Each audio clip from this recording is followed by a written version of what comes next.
This is the story of Aatrox, the Darkin Blade. Whether mistaken for demon or god, many tales have been told of the Darkin Blade, but few know his real name, or the story of his fall. In ancient times, long before desert sand swallowed the Empire, a mighty champion of Shurima was brought before the Sundisk to become the avatar for a now forgotten celestial ideal. Remade as one of the Ascended, his wings were the golden light of dawn, and his armor sparkled like a constellation of hope from beyond the Great Veil. Aatrox was his name. He was at the vanguard of every noble conflict. So true and just was his conduct that the other god warriors would always gather at his side, and 10,000 mortals of Shurima marched behind him. When Sataka, the Ascended Warrior Queen, called for his help against the rebellion of Icathia, Aatrox answered without hesitation. But no one predicted the extent of the horrors that the rebels would unleash. The void quickly overwhelmed its Icathian masters, and began the grinding annihilation of all life it encountered.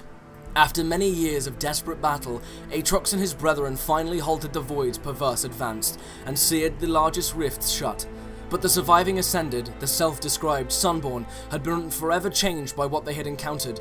Though Shurima had triumphed, they had all lost something in their victory, even the noble Aatrox.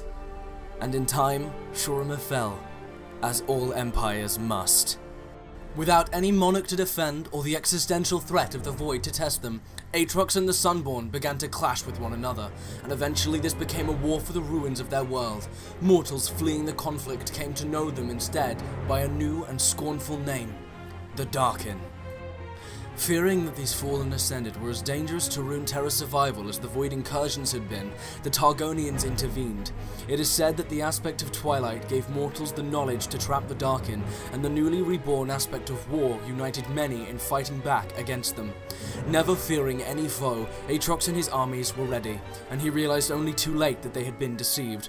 A force greater than 1,000 dead suns pulled him inside the sword he had carried into battle countless times, and forever bound his immortal essence to it.